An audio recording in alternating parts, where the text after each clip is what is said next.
Hello everyone, I hope you are doing well. Today we will talk about how to fix or how to solve the problem of download on the application of Truecaller. You will go to settings.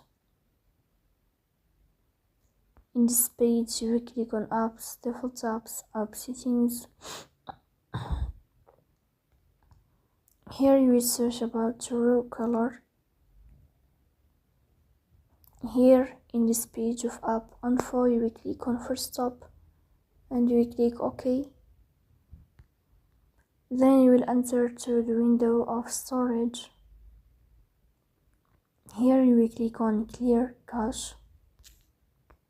Then you will go to Play Store. You will search about the application of Truecaller. Then you will update your app if you find updates.